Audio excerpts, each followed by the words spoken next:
Welcome to Slayerfest 98. I'm Nic G. I'm Ian Martin. And I'm Ian Carlos Crawford, and today we're here to talk Angel Season 2's Reprise. But before we get into the episode, I wanted to give my little Patreon spiel. We've revamped our Patreon recently. I've revamped our Patreon recently. Now we have video episodes as well as audio episodes. We've recently started covering Batman the Animated Series and X-Men the Animated Series episode by episode, while still having other Watch Club and Watch Along Club videos and Buffy Out of Context, where we cover a random Buffy or Angel episode. And I have Buffy Watch Alongs, which are a random watch along of a Buffy or Angel episode. And any and all support is much appreciated. It really helps keep this podcast going. Our tiers start as low as $1 a month, with access to our private Facebook group and our Discord channel, where everyone usually is dragging me for bringing up the Angel episode She again, so everyone can take a shot. But yeah, any and all support is much appreciated. And now we will get into the episode. Ian, what'd you think? I know you love these episodes. Well, there's a journey for me with Reprise. The first time I saw this and the next episode, I would describe myself as underwhelmed, but I have over time come to love these shows. There's a courtyard sequence in the second one that we can talk about when we get to that I always loved, but just now that I understand what these are doing and what they're saying, these are two of my favorite episodes in all of the Buffyverse. I love that. Nic? So I purposely stopped myself from going ahead and watching the next one because I wanted to get that hit of, oh no, what's going to happen at the end of this episode?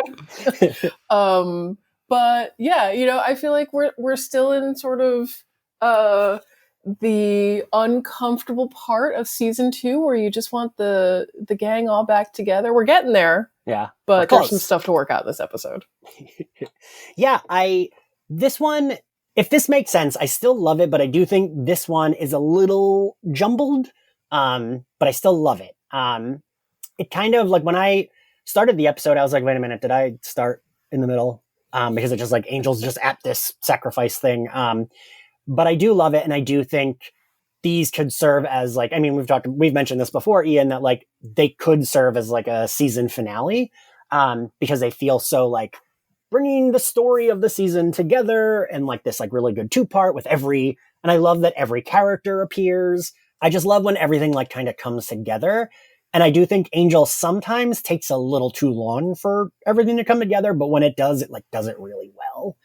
Well, Buffy is a better show at what I would say treading water. Yeah. For lack of a better term. Buffy has more stellar and delightful one-offs, so it's more successful at treading water than Angel is. When Angel tends to have a one-off or a bottle episode or whatever, it delights less to me, and I think it's partly because Angel just is a little more focused on it's gritty, it's dark, it's whatever, and then has these big murdery, evil, world-ending stakes, and so it just can't hit the pause button the way Buffy can. Yeah, I think that's pretty accurate. So we start off with Angel in this, like, alley where you hear, I was like, is this a baby crying? But it's goats. And it's like, basically, okay, so I do have a question for both of you, because my baby brain has been so fried and mush lately. I was like, what am I missing? Is the 75th, like, 75-year review, is this ritual, the demon that they're raising, is, like, that demon coming to do the like 70, or are they just, like, two things happening concurrently? Nic? I don't know that I thought that deeply about it. It just kind of felt like what's our plot device for this episode? Oh yeah, 75 years. I also like the fact that it was 75 years, which wasn't, it just seemed like a weird number to pick, but yeah, I didn't think too deeply about that. All right. Ian? Yeah, I think it's a little bit of what we called mystery box bullshit from the last one, where Holland has this plan and it's coming. It's you don't know what it is, but you don't want it to get here. Trust me, it's going to be very dark. And I think that Tim Minear wrote this episode, and I think he moves it into being a little more purposeful. I think even the use of the questy, foreboding, dark motif stuff has a really cool purpose in this one, which we find out when we get to the elevator sequence. But yeah, I no, it's not clear exactly what the stakes are or what's happening. Okay, that's fair enough. I was just like, after I finished this part, I was like, oh shit, I'm gonna need to ask them because I'm not sure what I missed. That demon is the home of it. But right, okay. So, and there's a little bit of that in this episode, but again, I still think it's a really fucking stellar episode. Angel stops his ritual. These people were just hired by Wolfram and Hart. They don't even know what they're saying. The ritual's in Latin, and they say they were just told to sound it out. Yeah, I love this. This little sequence to me feels the most like season 5. Yes. That any sequences have felt so far. It's that sort of dark whimsy in modern times that I really love. That there could be like an IKEA for evil people that has a whole sacrifice kit. And also I love that that's David Fury, the blonde guy from the Mutant Enemy writing team, who I said in my video for this has to be a Cylon because he's in this. He's in Once More with Feeling. They got the mustard out, and he is the puppeteer in Smile Time. He has some of the best cameos in the whole show, or in the universe. Universe, yeah. No, I love that. I knew that he did the mustard guy and the puppeteer, but I didn't realize that was him here. Just because I wasn't thinking of what he looks like. But this does feel very Angel season 5. And even the like plotting feels a little Angel season 5. Like I feel like a lot of the episodes will have like something he's just like defeating in the beginning that is like, but usually it's like a side mission and maybe it'll come back, but sometimes it's just like showing them doing something. Cause isn't there that episode that opens with like Fred with a flamethrower, or is that season 4? That's season 5. Yeah. That's the one, right? Yeah. I think that's the beginning of Hole in the World. Okay. Yes. So yeah, we get, they say if they don't do the sacrifice by midnight, something bad's gonna happen, and Angel says good. The other thing I love too is Angel saying, how can you not know the rituals being all in Latin? Like, well, how would they work then? But it reminds me of, I think it's in Buffy season 4, Riley's asking about the books. And Xander says, you can't just say Librum Incendiary and expect it to work. And the book bursts into fire. And Giles says, don't speak Latin in front of the books. So it's universe consistent. You don't need to know what the spell is for in order for it to have a function. I didn't even think about that, but you're right. That is universe consistent. I really feel like Sunnydale should have offered a course in Latin at that point. Seems like an oversight. I think I might have said this at the last live show that you were at, but right when it comes to like these towns, I'm like, yes, everyone should have a weapon. Suddenly I sound like the NRA. I'm like, why aren't they carrying a sword? Why don't they have a stake? Reasonable. Right? Like, also, why does anyone move there? Yes. Like now we sound like, fucking MAGA people talking about New York. Like, oh, it's so dangerous. But like these towns are dangerous. So yeah, something will be pissed. Angel says good, throws them out and smashes all of their shit. Post credits, we go to the new Angel investigations. I'm curious what the two of you thought of like this side plot that does end next episode, but I don't know. I feel they could have done a little bit more with it, but I do like it. I think, you were just talking about how you had that feeling of like, is there something I missed? And when I was watching this, I was like, oh, they just completely forgot to wrap up the B plot in the episode before. And they're like, oh, okay, yeah, well, let's just cram that into the first few minutes here. And then like, there's a very teeny tiny payoff or through line with the mother character later on in this episode. But it was sort of like, huh, okay, well. It's so weird because they set it up in Thin Dead Line, and like Ian, we talked about this in Thin Dead Line. That's not something the show normally did, right? Right. Yeah, to have just sort of a trailing backstory for 2 or 3 episodes. Yeah. But I do kind of like the continuity of it all. But yeah, I like that. I like where we go with this in the next episode. There are a couple of bits in this one specifically where they're dealing with sort of the overlap between the real world and the people that don't know what's really happening and the supernatural world. And her saying, the mom saying, Steve said it's impossible that, and you're running some kind of scam. Your daughter literally had an eyeball in the back of her head. Before you even met them. Before you even met them. It's so infuriating. So successfully infuriating. But between that and the deposition for Kate, where which is just gut-wrenching, which we can get into in a minute, but where he says, is this the part where you talk about monsters? Which just kills me. It does make you think a lot about how these two worlds can coexist next to each other without one finding out about the other. Yeah. You know, it reminds me of the series that will not be named, the Magic versus the Muggles. I love the idea. I think that's one of the things that sells it to kids, is that this universe of magic and mystery and wonder that can exist inside of ours, and maybe it could be real. Maybe there's a sense of wonder and awe in that as a child, but as an adult, I find it a little frustrating how one world wouldn't find out about another.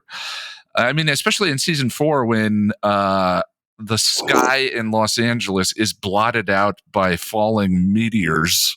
Right. And, you know, this is not a worldwide revelation that this is happening. It's one of those things that if you think too deeply about it, you go nuts. But this episode grapples with those things a little bit. This might be an overreach, but the thing that so this episode it feels like it hits on this theme of sort of just the banality of evil. I don't know, actually, you should use such a weighty phrase in the context of an Angel episode, but just sort of like the ho-hum, like, hell is other people. And I think that starts with the mother stiffing them on like pulling a full Karen, being like, well, my husband, and I'm not going to pay you, slams the door. And I'm like, you know what? Yeah, in a town filled by demons, this woman is actually purely evil. Her child's life was at risk. These people saved her child, and she wants to argue about paying. Well, I think I think that you're 100% right. That's absolutely why the big bad of Angel are a bunch of lawyers. Yeah. I mean, the banality of other people, and that gets to be the entire theme at the end of the banality of evil, rather. It gets to be the entire theme in the elevator sequence at the end of the episode. Exactly. Hell, as Buffy says, one season on, this is hell. Yeah. You know, if there wasn't evil in every one of them, they'd all be angels. Yes. And the thing I do like about this mom, like, just flat up being like, no, you did this. There was no blah, blah, like, gaslighting them via gaslighting of her, like, that might have felt heavy-handed back then, but now this does not feel heavy-handed at all. Oh no, she's Lauren Boebert, fully straight up. My husband says it's not possible, literally staring at the thing that is possible. Jesus Christ, you're right. And like, I do kind of, like, I feel like back then when I was younger, maybe I might have just been, I was more naive. I like always felt shit like this was a little too on the nose, but now real life is too on the nose. So it's like, yeah, that makes sense that this mom would fully deny what she saw in front of her eyes and went to them for help with. The through line of Cordy in these 2 episodes, I think, is really fantastic. Like, I like that she's the one that's like, are you kidding me? With this woman, she's the one that's like, we didn't even charge you for the mandrake. Like, what are you talking about? We saved your child's life. And Gunn and Wes are kind of like, she's not going to pay, whatever. You know, and they're the ones that, like, not fully, but kind of like give up sooner. Like Cordy's the one that doesn't give up, and I really like that. I don't know. Yeah. Because it's not like, Wes and Gunn have reason for, like, Wes has been shot and, it goes home. And but I just like seeing Cordy is down to help. She's down. This is like what she wants to do. Right. Well, Cordy's the best character on Angel. I mean, yeah, yes to everything that you just said. She's her arc. It's funny how it all fits together well with both her. She's gone after people for bills in season 1, which has to do with her desire for money, safety, security, and sort of the background she came from when she was in Sunnydale. Right. And then also kind of the suffering that she endured at the end of season 1, where she was forced to relive the pain and suffering that everyone is going through around her. That has created a care and an understanding of the mission in this season that is just a lot of fun to watch and very inspiring. And I don't know that any of the other characters really have that. Cordy has arced hard already. She's already a vastly different character than she was to begin with. And some of the other characters are sort of on a journey that way, but they're not there. Yeah. Nowhere near the degree that Cordy is. So yeah, she's so engrossing and fun. Nick? I agree. It's funny, speaking of arcs, to like in the episode just before this, the one where Wesley actually gets shot, and he's on the couch and he looks at Gunn as he's like bleeding out, and he looks at Gunn and he goes, "But they had no right."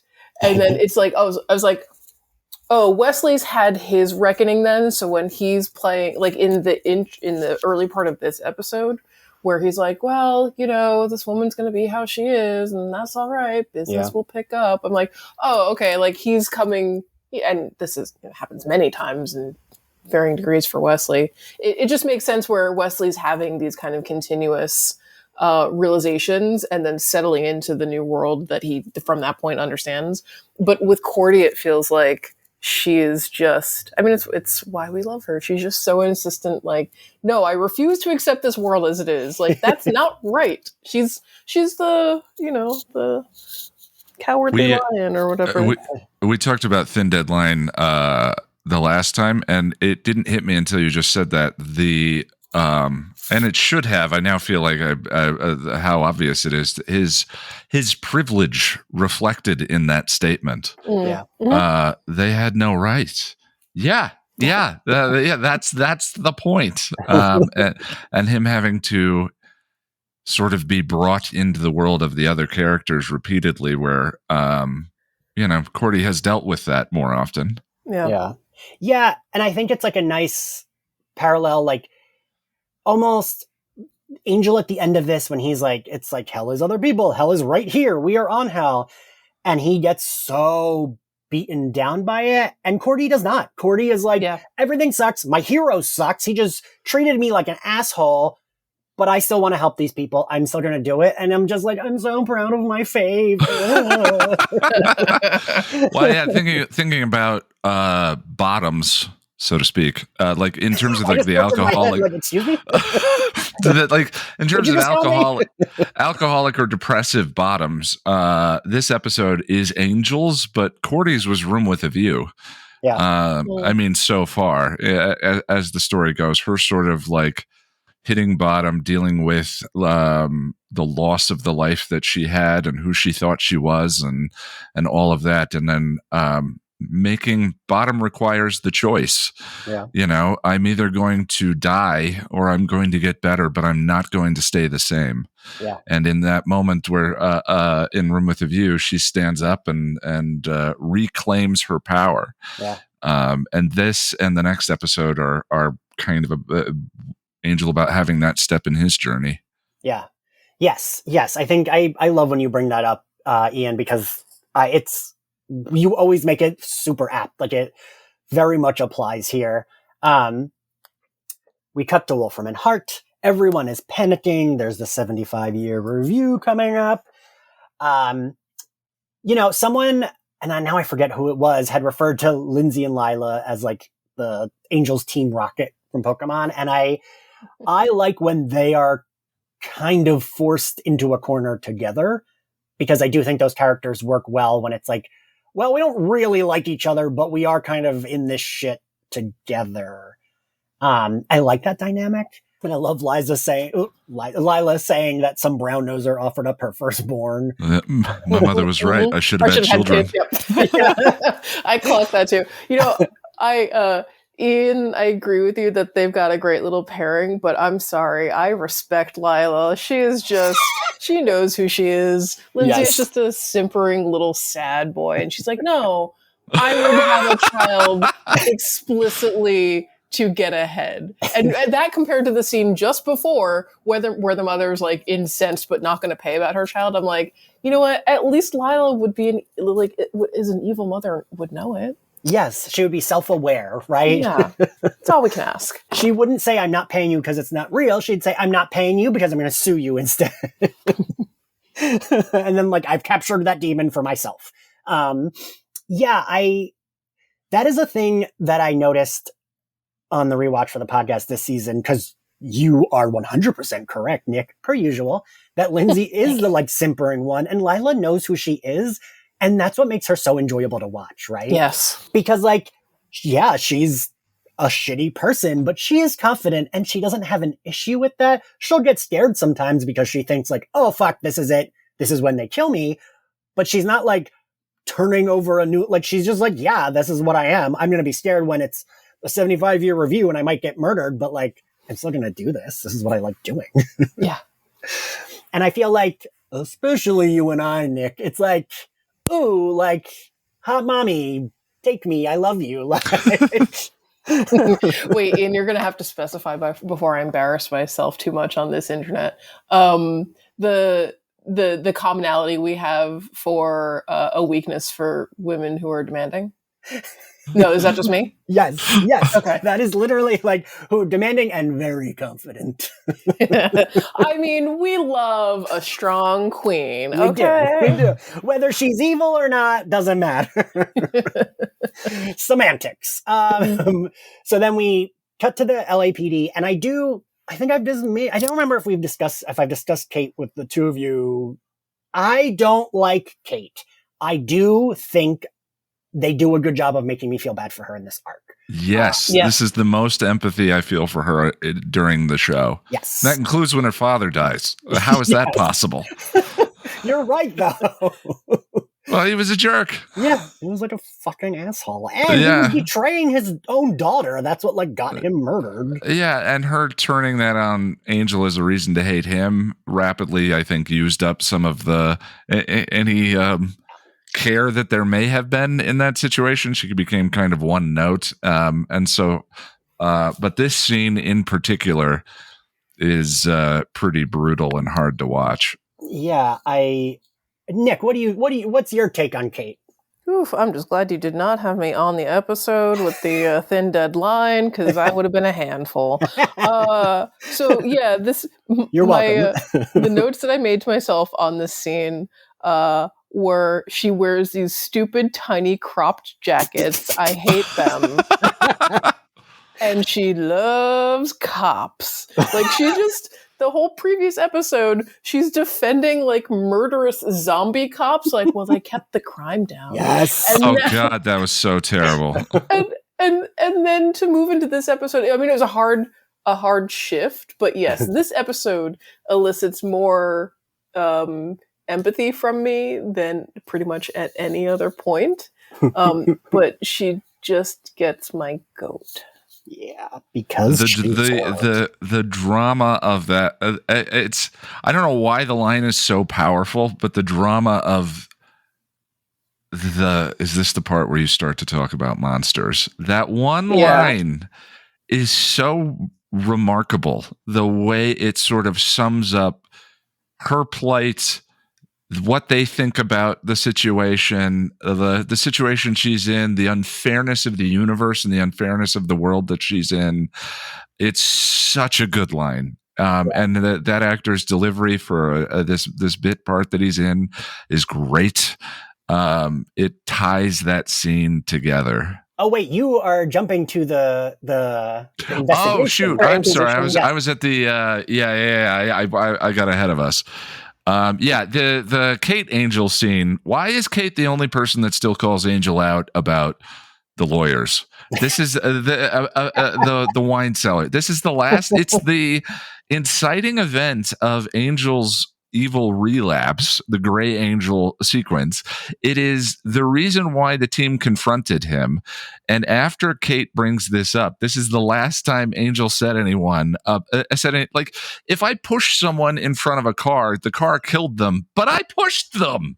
you know, like the whatever defense you have of like, well, he didn't eat them. Yes, but he prevented them. He locked them in the cage with the tiger. Yeah. Is that not murder? The gravity of Angel's choice and the evilness of what he did, which I thought was wonderfully done and paid off really well in the episode where it occurred, has gotten completely lost until this point. And for some reason, Kate is the only one who still does it. The only thing that the rest of the team call him out about is being a jerk.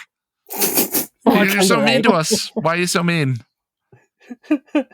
Well, people who have cultural power don't like to have that pointed out to them. Yeah. Honestly, look, she's just peak cop. I'm sorry, I can't get over it. Yeah, Nick, we talked about that specific, like her undercutting the entire episode of being like, well, now that you got rid of them, the rapists, and it's like, you are defending this? Yeah, don't equivocate, cowards. Just this one episode, just let it be about poverty and inequity and like let the metaphor stand on its own. But they had to throw that in there just to appeal to the suburbs, for lack of a better. Oh, the viewing audience of UPN, right? WB? I don't know. Yeah, fair enough. But like and it's a shame because it is her last 2 episodes. But this is like the only time I like Kate. Because I do feel but you are right, Nick. I do not want you to think this means I like Kate because I spent a season and a half of this podcast being like, I trust you. There are a lot of characters that the thing that's tough though is there are a lot of characters in the Buffyverse that turn around. Yeah. For me specifically, I won't speak for anyone else, but Cordy, wonderful example. I hate the alpha mean girl trope. I think it's kind of boring. Yeah. I don't like bullies in stories generally, be they man or woman. Yeah. And Biff is boring to me, and that is so. Cordy's very one note until late in season 1 of the show. For me, Faith is another one. Faith, the sort of bad girl turned super bad trope, like until 5x5, when the alley scene occurs and they add a new layer to her, it just doesn't play for me. It's just not that fun. So it's too like, could Kate have been one of those? Could Kate have been a Cordy? Could Kate have turned into something more interesting? The show has a really good track record of doing that. Right. It does, and this is why I feel completely comfortable 100% disliking Kate. Because the show proves that they can do that with other characters. Yeah, that's fair too. And they never do that with her. And in fact, like, it's funny when thinking about rewatching the series, I was like, oh, there's a version of Kate that I like, and I'm sure I've said this before, but Laurel Holloman, who comes on as Justine Cooper in the next season of Angel, who she's introduced as like a vampire hunter who hates Angel and hates everything that he does. Like, she is a much better version of like the strong woman character who has a rigid moral stance, which is the opposite of Angel and the Scoobies. And yet you understand her the whole time. You have empathy for her the whole time. The points that she makes are valid, but she's just not an asshole. I mean, she is, but like, you get it. Kate is just like selfish, and I don't like her. Yeah, it's interesting. I've not.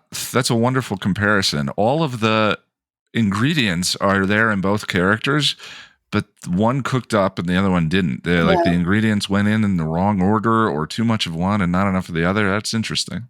See, I don't like that character. I hate that character as much as I hate Kate. Because I also blame her for Connor. Well, look, nobody's perfect. And I did read, and I don't know if this is true, but I did read on the Angel Wiki that was actually supposed to be Kate. Like, they were going to bring her back and make that character Kate. But that's why I connect. Okay, this is why I connect them in my brain. Yeah. That makes sense that you do, yeah. Too much Buffy lore inside the old noggin. Yeah, I was like reading that like they fully wrote that character as Kate, but they couldn't get, I forget what her name is, the actress who plays Kate. She was a main character. Elizabeth Rome. Elizabeth Rome, yeah, she was a main character on Law and Order, like in the credits character. So like they could not get her, so they just made it a different character. Wait, on Law and Order? Yeah, that's where she went after this. Yeah. Oh my god, is she really a cop? Angel has a bunch of crossover with Law and Order, and I don't. Well, that Buffy makes sense. Doesn't. Yeah, it's essentially a PI show. So. What's funny too is her dad, the actor who plays her dad in The Prodigal. I've only seen him playing police officers too, So like the older actor typecast as male police officers is the father to Elizabeth Rome, who's typecast as only playing police officers. Keep it in the family, I suppose. I suppose. We then, after the LAPD, like, again, I actually wrote that down, Ian. She's the only one who brings up him killing the lawyers. Whatever. And we then cut to Lindsay, who has who staying at his house, Nick. Oh my gosh. Okay. So Lindsay walks into his apartment and we discover that a healing Darla is on his couch. And then like creepy mommy vibes ensue. Yes. So you're saying a normal relationship for Darla. Which is why it turns out she's very practiced at it. Yeah. So he's brought a big container of blood. Again, I wonder where in LA are people getting a full gallon of human blood, but that the mechanics of that, we'll leave that aside. So he feeds her some blood, and the first tip off to me is that she's like, oh, I'm so tired. I've barely healed. Everything is so terrible. And then he's like, I'm going to go take a shower. And I'm like, there's no way that Darla would ever be such a baby. Yes. Wouldn't show that kind of vulnerability. In Virginia, when she was dying of syphilis, it was fuck God, get out of here.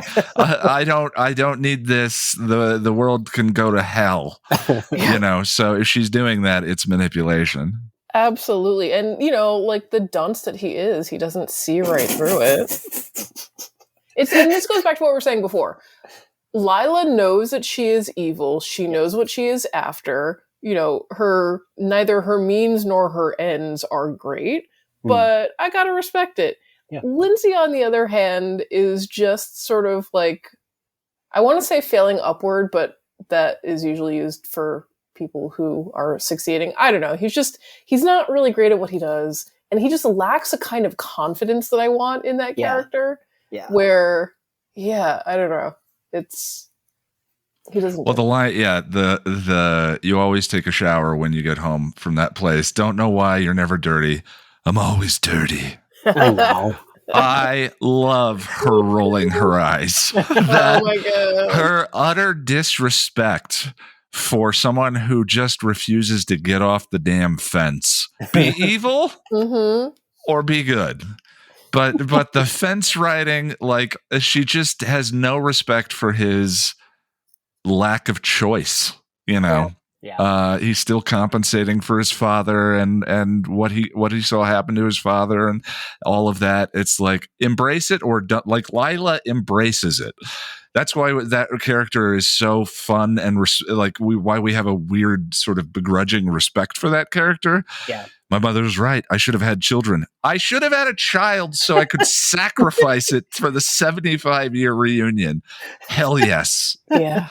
You know. Also, when he said that, I immediately I had this flashback to that Sex and the City episode of the like awkward, off-putting guy that Miranda's hooking up with, and every time after they have sex, he has to go take a shower immediately. Oh yeah. Just a like weird plot point that they like it comes and it goes, and I'm just like, oh yeah, he's just a weird, creepy guy with these like little things about him. Yes, I'm glad we're all in agreement on Lindsay because I've never liked him. Like, I feel like the most I liked him was season 5 when he comes back. Yeah. And yeah, he's going to leave he's going to exit the show in a few episodes. And also I never ever, and I don't think the show did either, bought him and Darla because, Ian, we talked about this. She does say, it's not me you want to be screwing. It's right. him. Like, yeah. when they're kissing. Lindsay is most fun when he's in the room with Angel and they're flirting. Other than that, way less fun. Because they do have good chemistry. They really do. Oh yeah. And Tim even said in the interview we did with him that they played up the chemistry between the two of them. It was flirting, just when I thought I had you figured out, you show up in a suit, the way David just smirks and smiles at him at times is he's best in relation to another character, which is I think why they what they were hoping to pull off with Lila and Lindsay was to have that same sort of chemistry, but really just worked the best with Angel. Yeah. And Lila and Lindsay, they do work well together, but it's not the way that Angel and Lindsay do, right? Right, yeah. I do, Nick, when you pointed out, I love when she rolls her eyes and she just gets up and is like, all right, whatever. Like, because I had forgotten that's what's going on. And when I was watching this, I was like, this is weird. Darla, oh, right, okay, she is fucking playing this dumbass dude. And I love it. She just gets up, she immediately reads his files, stretches, drinks the blood. Like, Julie Benz is so good. And I have said this so many times, I did not appreciate her enough when I watched the shows live. Going back through for the podcast, it's like, oh yeah, she's fucking great, right? Yeah, well, she definitely gets to play around more in Angel. Yes. And in this episode a lot, too. She plays... that manipulative harlot, oh, save me. And then by the end, a completely different version of Darla. One we've seen before, but yeah, she's able to sell it. Yes. And that's the thing. She can sell herself tricking people in all these different ways. And it's still like, once it happens, it's like, yeah, this tracks for that character. Yeah. We cut to Caritas. Do either of you remember... I was like, oh, is this the episode where he like gets a little aggressive with Lauren, but then he doesn't. And I was like, I thought there was like one episode where he gets aggressive with him and it's like maybe that already happened. I don't know. But I liked that. Angel getting aggressive. I'm sorry. You'll have to be a little bit more specific. Also fair. But the thing I like about Lauren is that he likes them, right? He likes Angel. He likes Cordelia. He likes that group.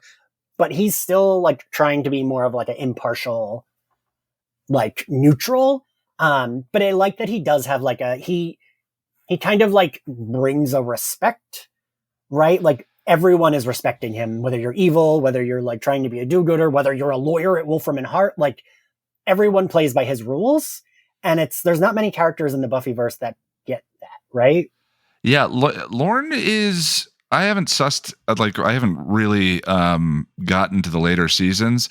Lauren's arc and sort of what Lauren represents is really interesting because, like you said, his place is the only real sanctuary in the show. And Angel destroys it, and then numerous times. And then Gunn's team destroys it, and all of that. So.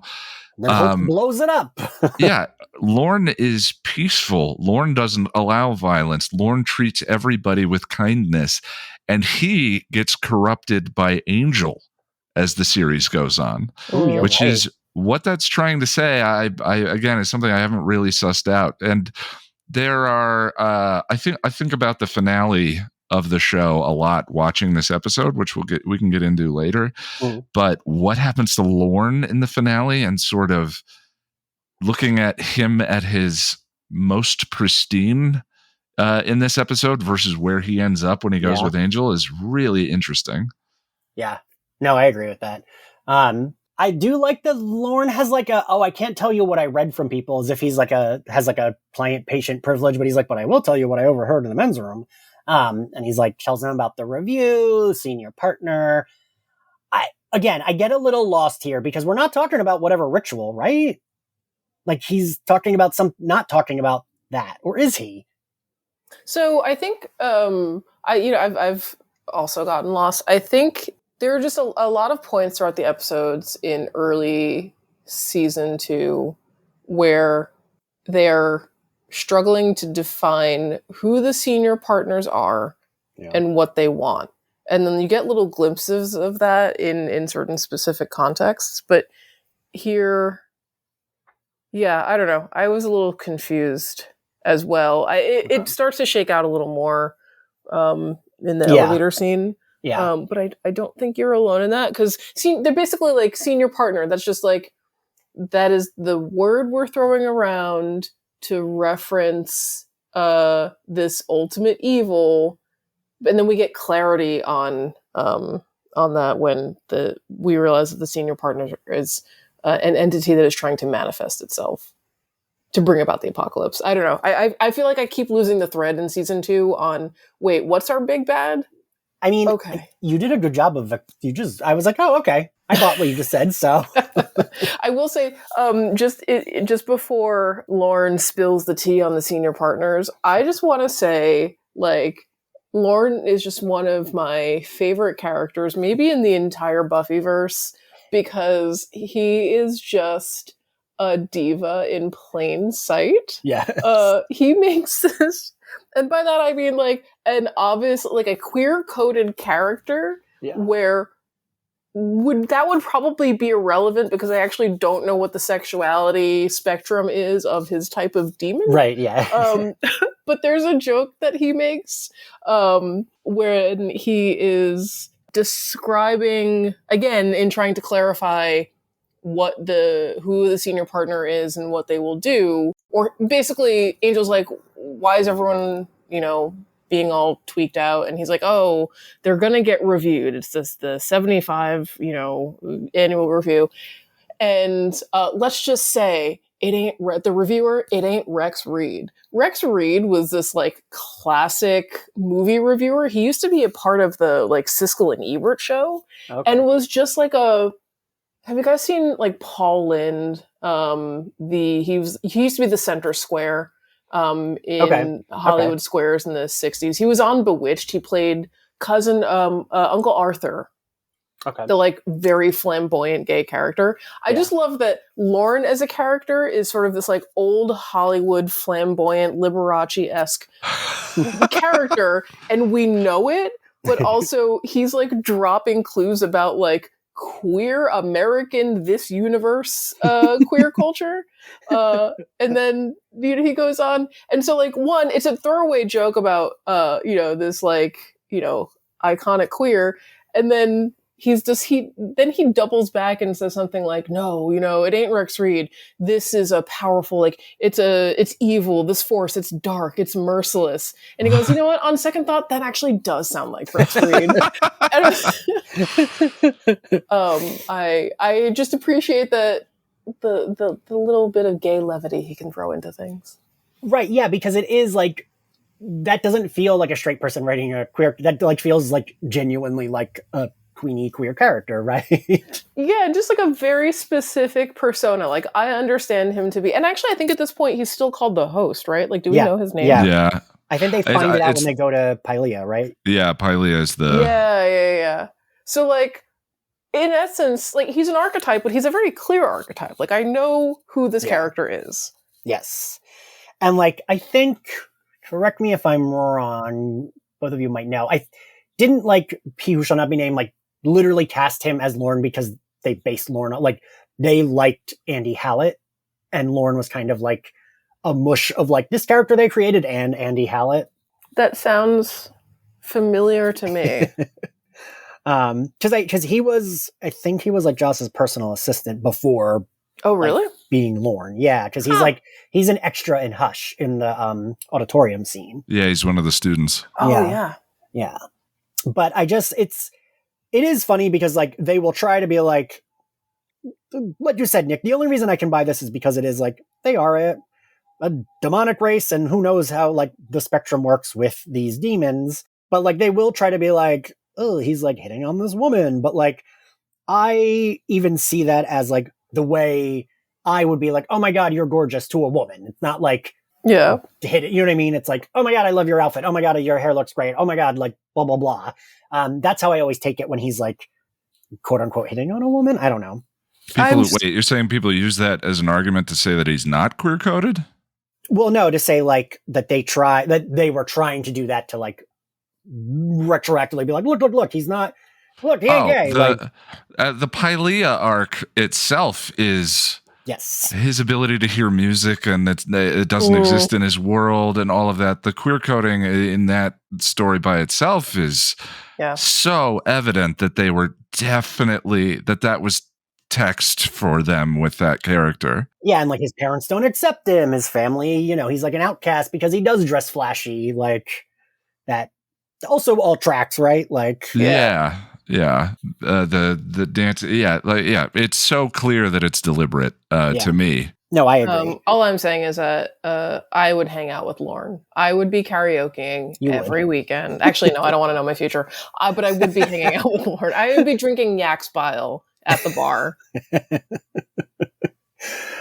Nick, yes, you would be a Fire Island with like 10 other Laurens.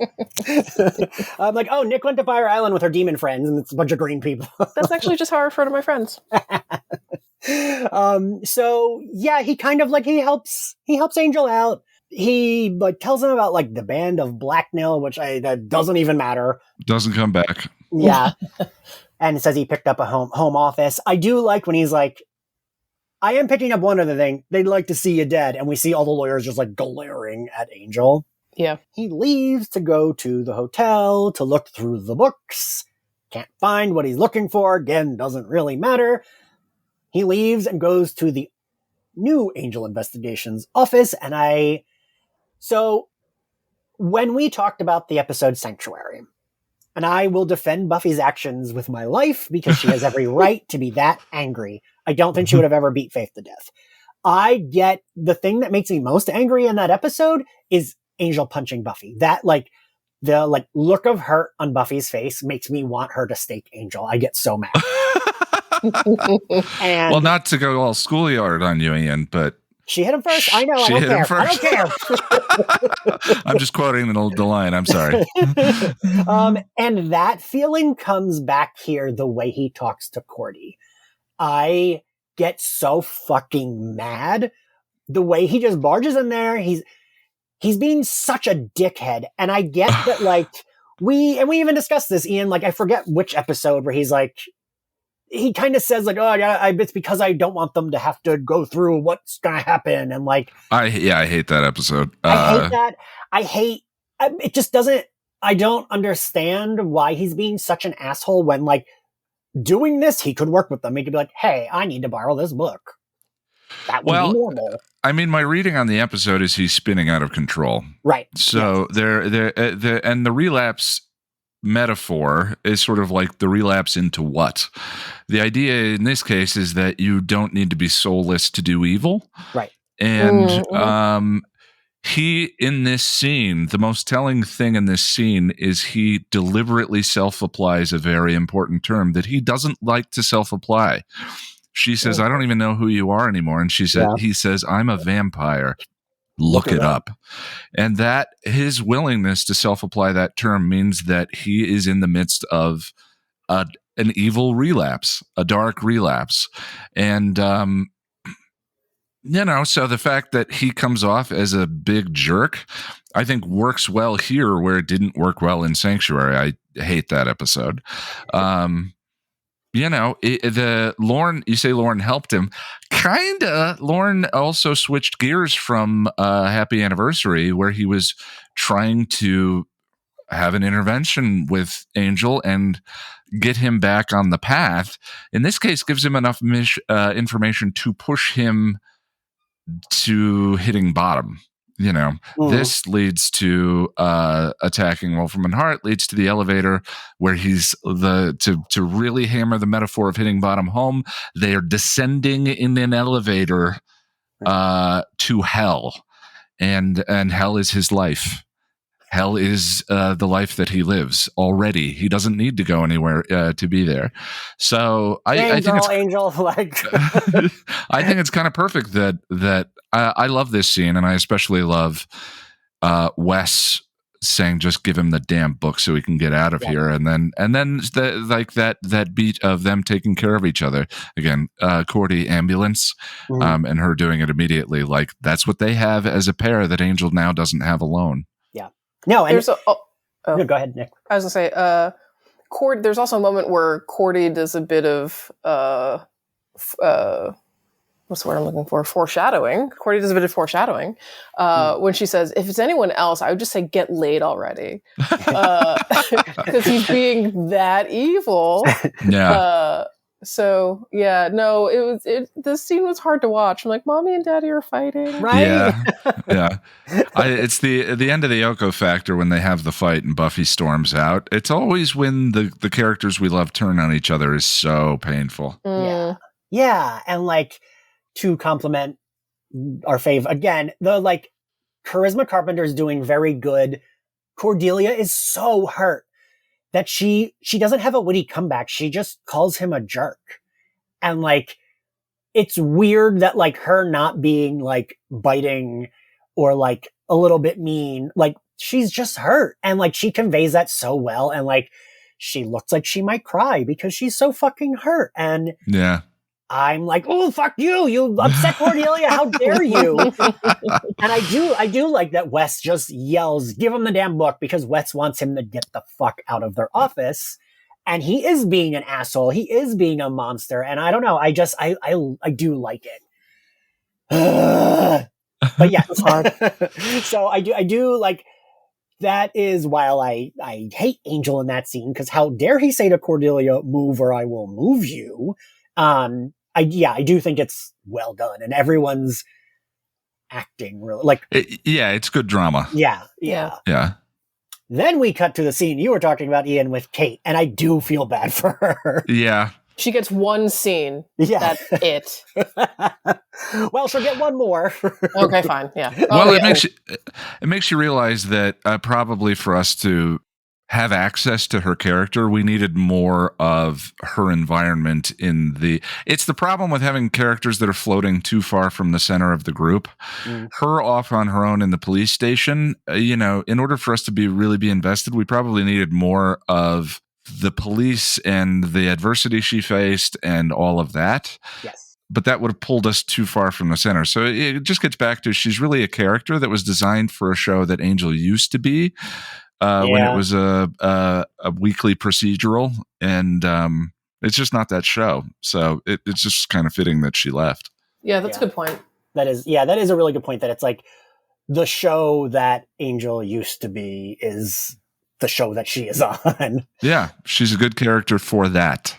Yeah, and when she is I forget, I don't remember what they bring up, but they bring up her dad, and she's like, that's none of your business.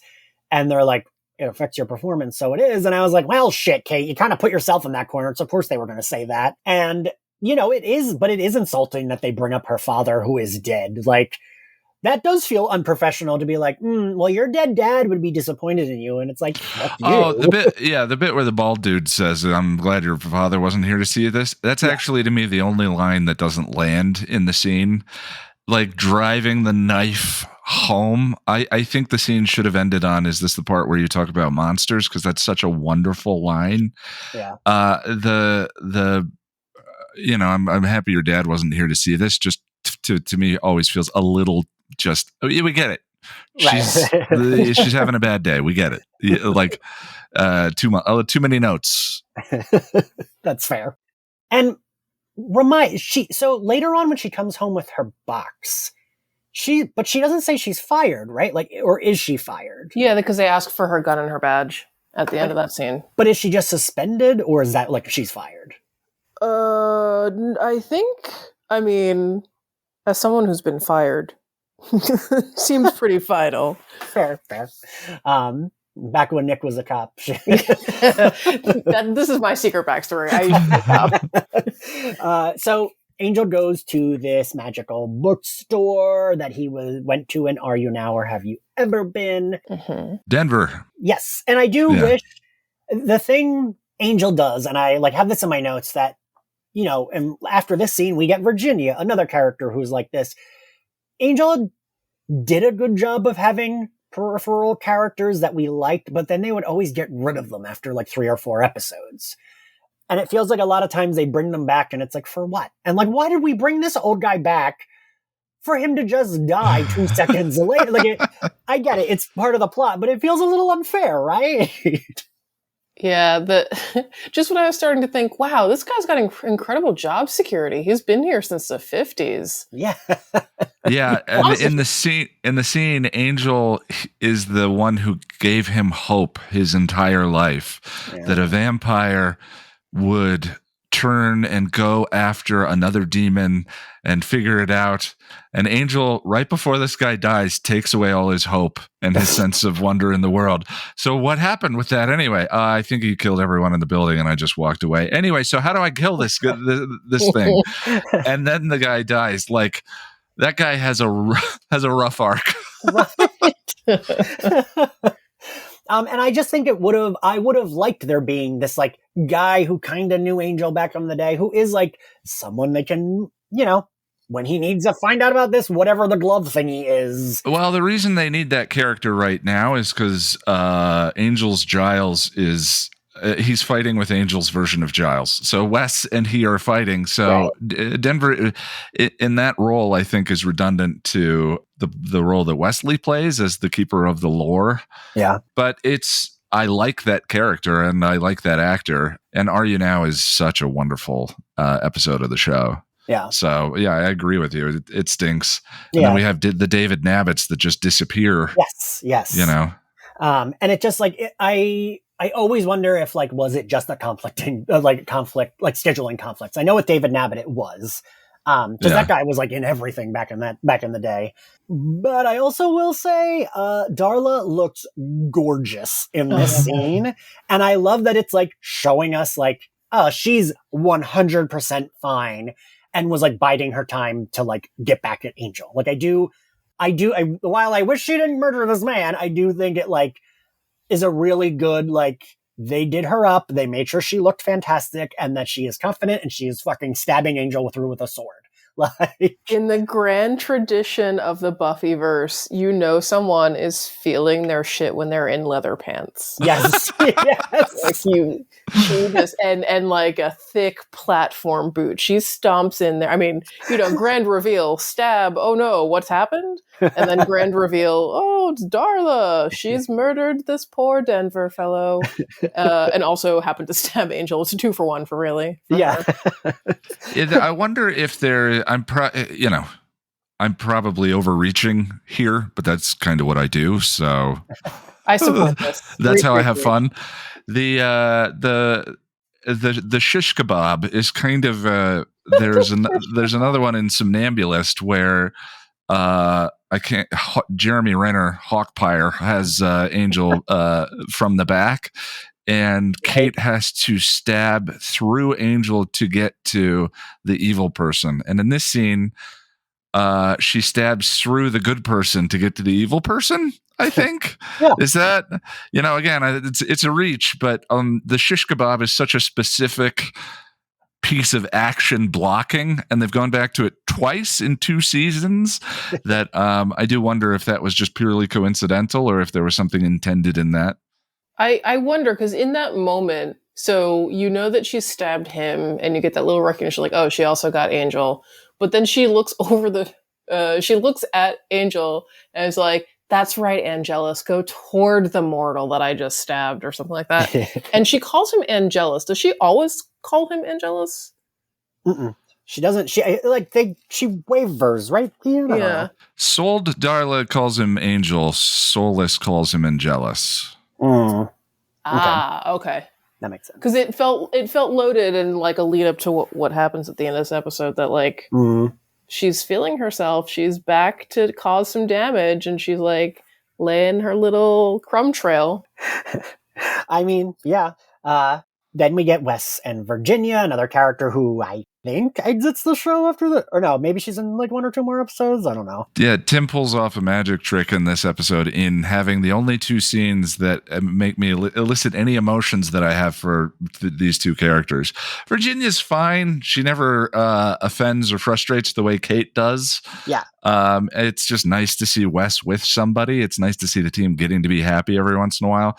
But I never felt anything about that relationship until this scene. Yeah. And the 2 of them laying on the couch and him rubbing her hair and her sort of grappling with the violence of the world that he lives in and him understanding it's a breakup is a wonderful, just nicely written little intimate scene. It's the only time I felt something for those 2. Yeah. Yeah. Although I remember at the beginning of this episode, I was like, oh, it's Right.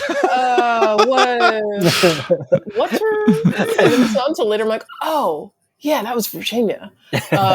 So yeah, they may not have had a lot of chemistry, but I can appreciate that she meant something to my dear Wesley. So yeah, there's that. Yeah. But then when she looks at him as she's like crawling onto his chest, and she's like, oh, you have all these bandages, and I feel like I need bandages to keep my insides from falling out. I'm like, okay, you're on a different telenovela than the one I'm watching. You're like, Ian's grandma watched this telenovela. Swoon and faint. And you're right, Ian. I do like the writing here when because she's like, would you ever consider giving it up? And he's like, would you be with someone who would? And I do wish we'd gotten a little more of her, because I do like this scene. Yeah, I do think this is a good scene. It's very weird that she only, if I'm correct, after her intro episode, only ever has scenes with Wes. And they're like very short scenes like this, right? Yeah. But sure. We see Kate getting home. She pours herself a drink, knocks all her shit off a shelf, looks at a picture of her dad and cries. We cut to Lila. She's approaching the Wolfram and Hart office. She has 2 guards. Angel jumps the guards and he grabs her hand and tells her he's going to do what he needs from her, what he took from Lindsay. He grabs her hand, uses its security clearance. We cut to Cordy, and I love this scene. I really love this scene. You know, I like that she won't say Angel's name, and she's like, blah, blah, blah, investigations, you know, we help the helpless. So cute. And also, like, I appreciate that we got to see her, like, intensely hurt, and she's still bouncing back. She's like, we're still doing the thing. I don't want to say that asshole's a name, but I'm still doing it. I'm still answering the phone. I'm still doing work. And, you know, Wesley's like, I'm going to take the day off. Not shocking to either of you, I'm sure. I, like, for sure got emotional when he tells her everything's going to be okay for them. And I'm like, but it won't. They both end the show dead. Like, fuck. Ian, what do you think of this scene? I think that, you know, you've got a whole series of characters hitting bottom. You've got Kate hitting bottom. You've got Angel hitting bottom. And you see why we need intimate relationships in our lives. Yeah. Through these 2. You know, Cordy has no friends, according to Cordy, and no place to go and can't go out. And Wes has just been broken up with, but they have each other, you know, and that's the cradle of our intimate relationships. I think it's really beautiful, and it's a wonderful contrast to the bleakness of the rest of the episode. Yeah. And you know, him saying, she says, I'd have to have any friends. I don't. He says, that's not true. And she says, you don't count. Like that. It's so cute too, the like taking for granted of family, for lack of a better term, that sort of, that they're always going to be there for each other. It's just lovely. It's so well done. Yeah. Nick. Yeah. I on that line, I was like, wow, again, Cordelia growth, right? Yeah. Could you have ever imagined Mean Girl Cordelia from first season of Buffy openly saying, yeah, I don't have friends. Right. Yeah. But you know, she says it, and she like, like you said, she's still in the office. She's still, ready to do yet another thing to save another person. So I was just like, oh, look at how she's grown up. And I the thing that I do like is we started the season with them bickering, and look how far we've come, even just with the two of them and their relationship. They you think about their disgusting infatuation in Buffy, right? To this, yes, good gravy. that's a long walk. yes, and like, I don't know. I actually was just talking to someone who just started this show. They just started. I think they're like a little bit into season 2, and they were saying they didn't like Cordy and Wes, like how they were written anymore, because they felt it was just like a full rewrite. And I've heard that critique before. I don't. I think Wes is a little bit. I do think Wes is a little bit of a rewrite. If anything, because like we end up dropping his accent like fully. But I don't know. I do think it works. And like, I don't know. What do you two think? I'm assuming it works for both of you as well, but yeah. I just like to forget that the first version of Wesley existed. Yeah, the bumbling comic relief. I get why that feels like a fair critique of Wesley. A lot of Wesley's movement occurs through violence. Yeah. Him having his neck stabbed by the crucifix in the first season, to getting shot, to all of that. Every time he experiences a moment of violence, he's not the same character afterwards. And those moments are punctuating and dramatic, and it's not an arc so much as it is an event. But it does feel authentic to me. It does feel like, that would happen with this person, that they would deal with despair or sadness or rage or whatever it may be. So Wesley's change, which is incredible, from being comic relief on Buffy to essentially the Punisher in the later seasons of Angel. That's accurate. Yeah, it feels earned. It does not feel like a rewrite to me. No, and it also feels in accordance with what is happening in the larger Buffyverse overall. So, okay, let's see. Second season Angel is 5th season Buffy? Yeah. So pretty soon we're going, like, the Watchers Council is going to completely crumble. And so, like, blow up. Yeah, literally.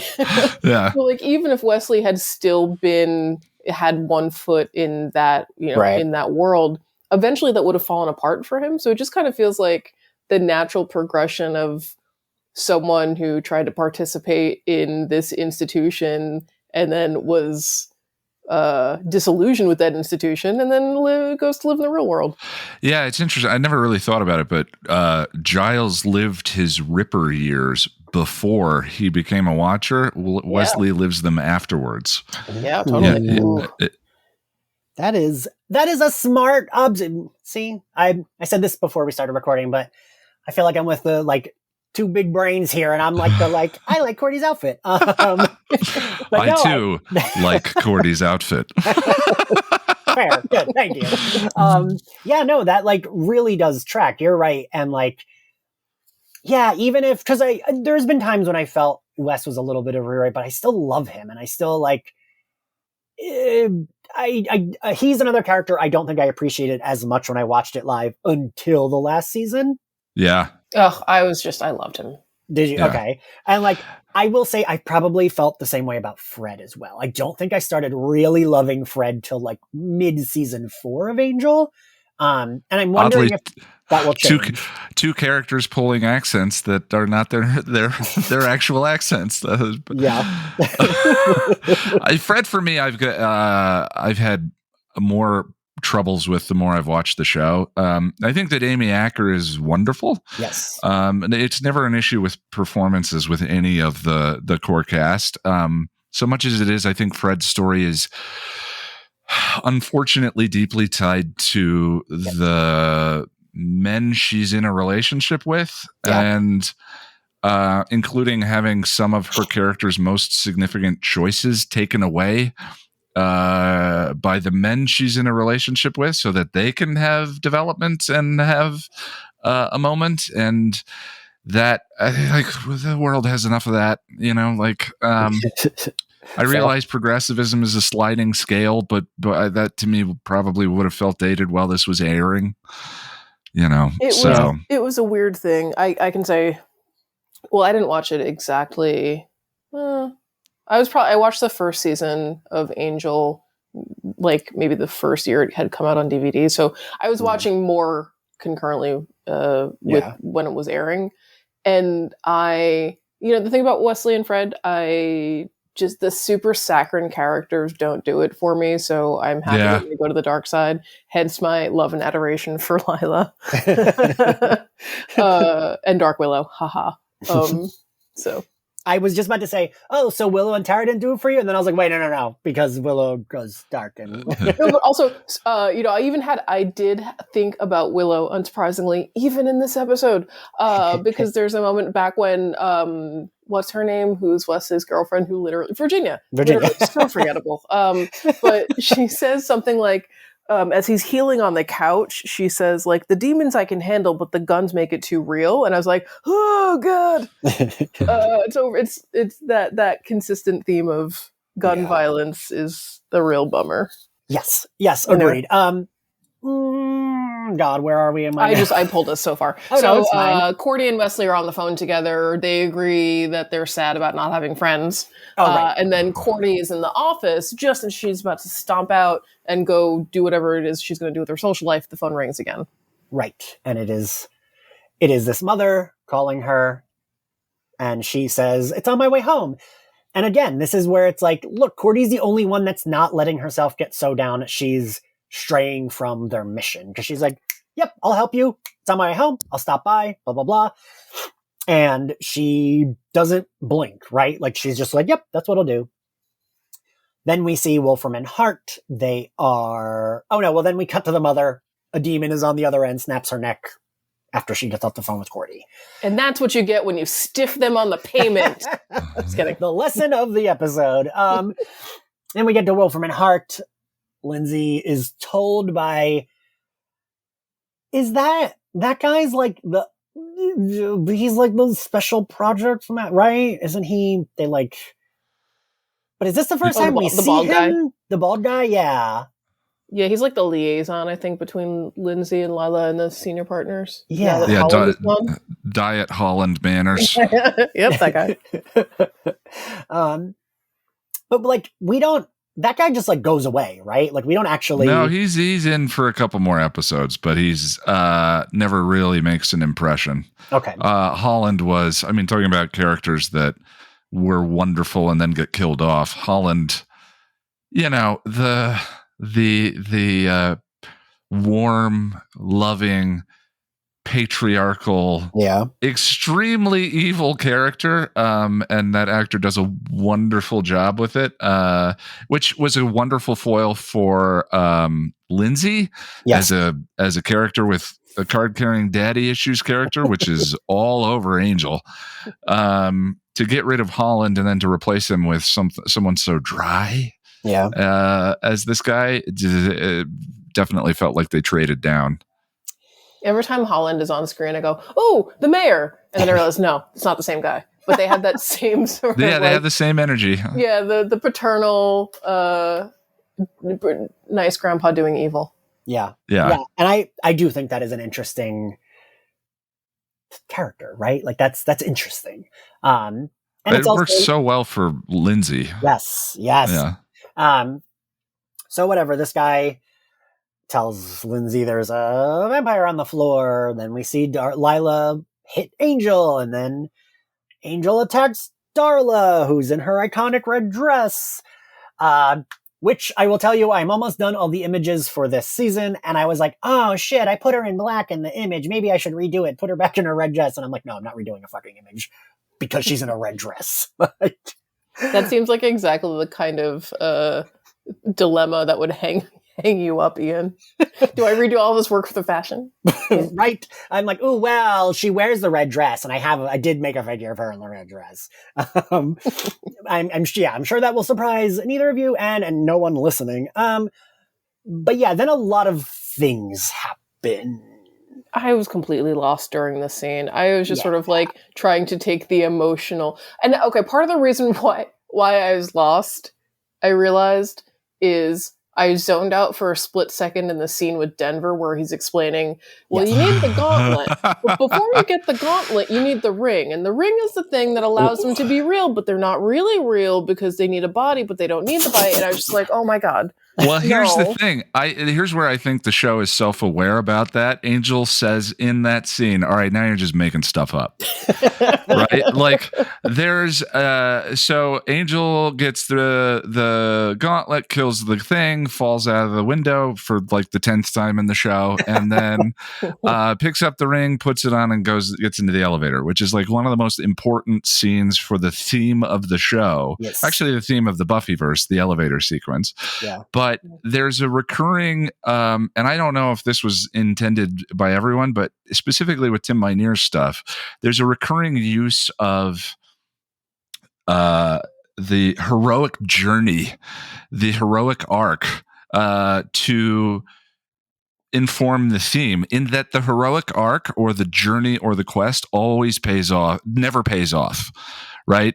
So in the trial, Angel has to go and prove these 3 trials, and then Darla will get to live. I can't do anything. It failed. The trial is an anticlimax. In this one, Angel needs to get the thing, to stop the thing, to do the thing, and then he does it, and he jumps out the window, and there's Holland Manners applauding. In the whole elevator sequence is an anticlimax by design.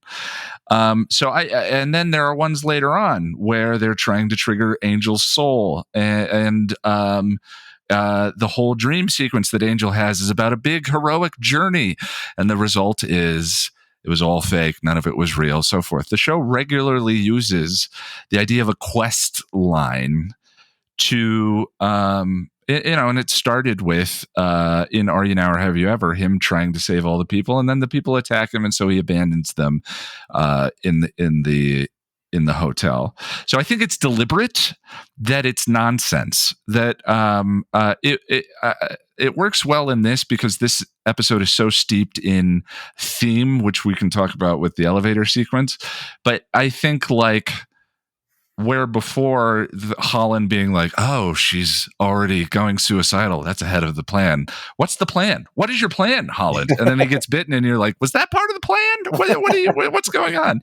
In this particular case, I think because it feels to me like they're trying to send a message about the theme of the show, which is sort of this absurdist and existential philosophy. It works well because they're playing on heroic questy tropes that we're very familiar with that never pay off because, Angel is Sisyphus. Angel is the man pushing the rock up the hill for eternity. And so it wouldn't be authentic if he gets to win, if he gets a happy ending, if he gets, any of those things. Anyway, I went off on a tangent there. I apologize. No, actually, I think you just clarified the entire series for me. Yeah. Honestly, we don't need to do the podcast anymore. The elevator sequence is to me one of the most important scenes in either Buffy or Angel. When I watched Buffy, I understood that there was something David Furia said in interviews that he never worked on a show that stressed theme episode to episode the way Whedon did. And that is true in this one. But where I watched Buffy and I was kind of aware that there was something really interesting being said about life and had a perspective on the world and all of that. This episode and the next episode were the ones where I felt like I suddenly had access to what that perspective was. And as Angel is descending in the elevator, and he says to Holland, you're not going to win. Holland, who is not falling for the questy bullshit, says, of course, we have no intention of doing anything so prosaic as winning. And Angel says, then why fight? And Holland says, that's really the question you should be asking yourself. And that's the idea of the whole show. Like, the fight is life. The fight is living. Why do you live? Why do we get up in the morning? Why do we do things? Why do we go and get the rock? And Angel is pushing his rock up the hill. He's abandoned his friends, his morality, and all of that to win. For the victory, for because the rock, he thinks like this time the rock is going to stay at the top, and that's just not true. Well, you may stop one apocalypse, but then there will be another, and then another, and all of that. So why do we fight? And that's Angel's alcoholic bottom. That's his moment of pure despair in this. And it's so good. It's so good. Yes. And I've never seen an episode of anything that was content to have its pinnacle moment be an anticlimax by design. Yeah. It's so powerful. Anyway, I want to give someone else a chance to speak. I'm sorry. This episode gives me the fizz. I get all buzzed and could talk about it for hours. Nic? Yeah. So, you definitely clarified the show. So I think where I get tripped up with Angel is, I think it's very clear that, again, what you're talking about the theme of Angel is the struggle and the fight itself, him maintaining his soul, him going out into the world day after day and just existing as a good vampire with a soul. That I get. But the thing that trips me up with Angel is that from episode to episode and season to season, there's all of this other talk, like the big bad, if you will, for Angel is we have to prevent the apocalypse. Oh my goodness, this little plot device is gonna happen, and then this other thing is gonna happen, and we have to stop that because, oh no, we have to stop the apocalypse. And so there's so much time spent talking about trying to prevent the apocalypse that I get pulled away sometimes from the idea that like it's actually not about that. And Holland makes it very clear in his speech that like, yeah, we don't, there is no winning because we've always existed, we being the big bad demons in the underrealm, the senior partners, whatever you want to call them. Yeah. We've always existed. The fight is sort of irrelevant to us. Right. But then sometimes, I mean, I don't know, I don't want to accuse the show of being contradictory, but like in the episode before this, when Lauren is helping Angel, he says like, oh yeah, well these demons, like a lot of other demons, want to like, and implies the senior partners want to destroy humanity and return this realm, or like take over this realm and have power. Like there's an end game that they keep referring to throughout the rest of the series. Sure. But then it seems in conflict with, well, you know what, actually the end game doesn't matter because like, it's just it's narratively it's really challenging because the theme of the show undermines conventional storytelling. Yes. That has a beginning, a middle, and an end, and a climax and a resolution, right? So how do you drive the arc of the show? How do you drive these stories if the underlying theme is that meaning is not inherent, meaning ensues? I mean, to summarize existential philosophy in far too oversimply.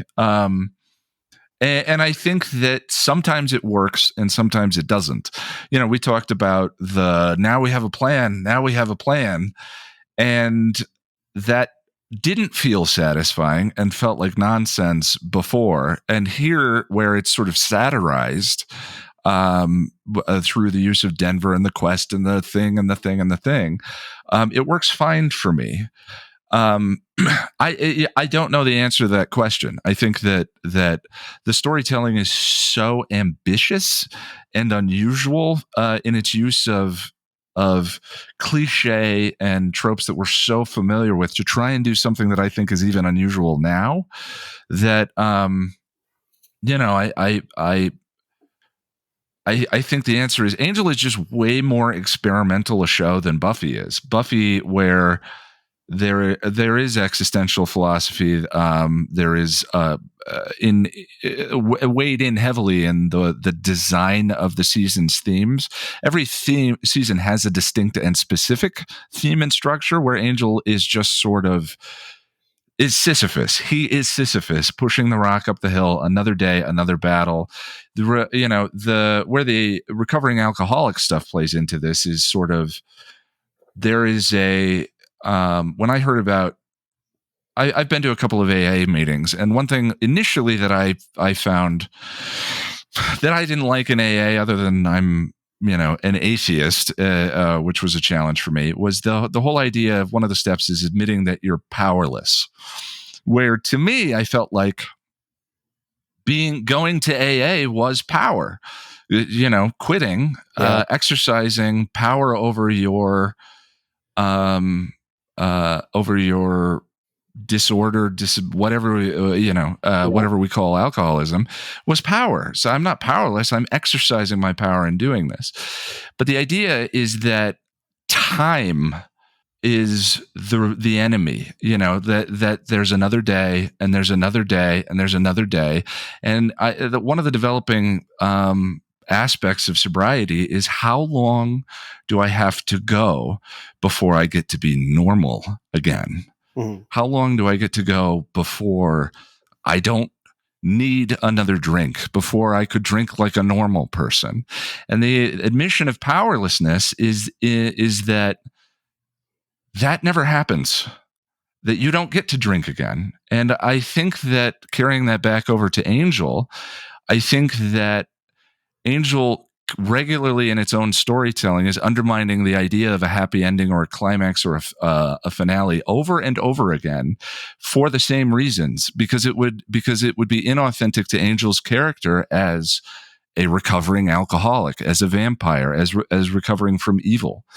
In I Will Remember You, Angel gets a happy ending with Buffy for a day, and the world is at risk of falling apart. And so Angel literally kills the demon that gives him his happy ending with a clock. He has the clock, and shatters the gem in the demon's head with it, which is the idea that there is no happy ending. Like time, there's always another day. Time moves on. Time goes forward.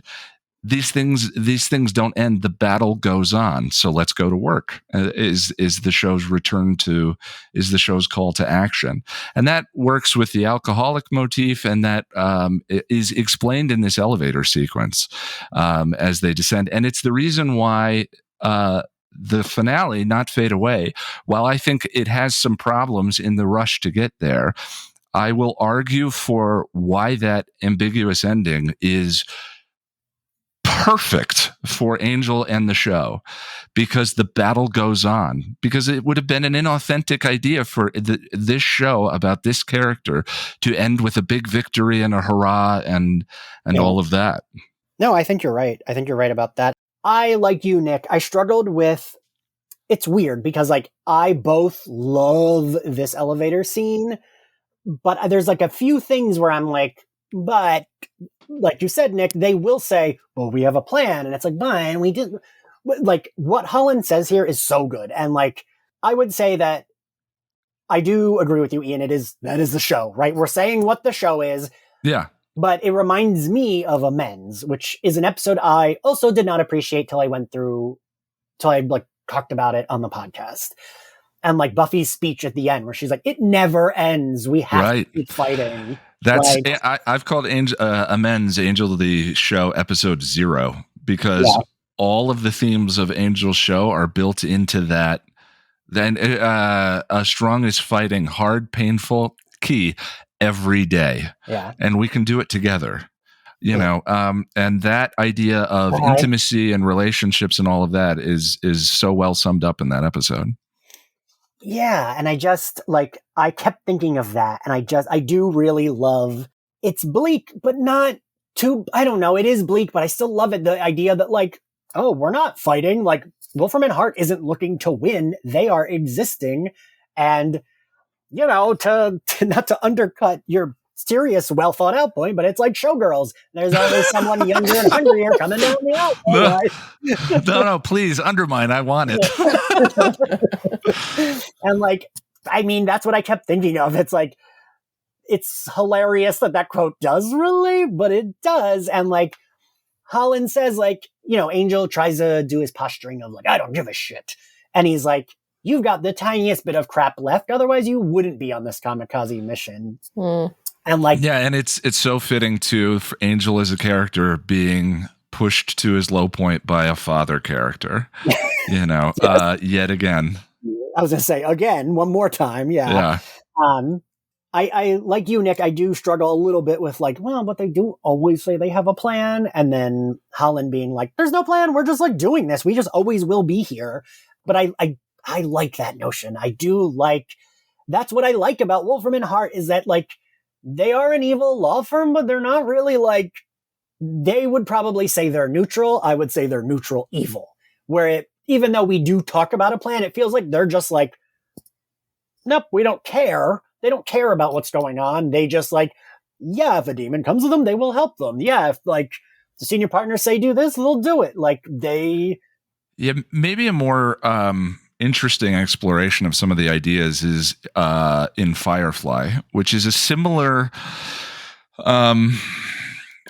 setup. Firefly, though, explores it through the perspective of chaos and order, where the inner colony planets are order at one end of the extreme, and the outer rim, the black, is where the Reavers exist, and that's just pure chaos. And the Firefly Serenity exists where family is, which is the idea of home, and all of that exists somewhere in between those things regularly. It might work a little better than it does on Angel, but I do agree that I think this is one of the reasons why Angel has such high highs and such low lows, is because its theme is almost set up in adversity to its storytelling. Because storytelling has a beginning, a middle, and an end. You know, there's sort of the sense of closure, and then that's it. And Angel kind of works well that way, sort of in the individual day. But that kind of storytelling under the theme undermines sort of the season arcs a little bit more often. Yeah. I guess that could be. You just aptly put what the issue is. Yes. Also, I don't know if either of you can explain. I didn't fully understand. I liked the drama of it all. When they open the elevator, he's like, this is a one-way trip. If we go down, we're going down. This is going to be hell. This is home office. And then the doors open and it's LA. I'm a little unclear there. Where you're going, I cannot follow because it all falls apart. Nick, do you have a I mean, yeah, but I think it's everything that you guys just said. I think you get it. Right. I think it's a heavy-handed metaphor, but I think you get it. It's right. It's just theme. It's just metaphor. But if you're looking for how the lore works, and so what was the 75-year thing? And if Angel had done, the real question is, if Angel had done nothing, would anything bad have actually happened? Honestly, with a fair amount, like as I was alluding to before, with their fair amount of Angel, I'm just like, I'm just not going to stare too closely at that. Yeah, I'm just going to let it be what it be. And in this case, it's for the existentialism of it all. Right. Also, if he hadn't taken him on that long elevator ride to then just spit him back out in LA, we wouldn't get this like really over the top emo scene of first Angel moping through the like Skid Row in LA, and then Wesley clutching a book on a couch looking sadly into the distance, and then in a real actual sad moment, Kate, has some booze and pills out, and it's not looking so good for her. There's an Easter egg in there, by the way, that I love. So Kate is the actual mirror for Angel at this part of the arc.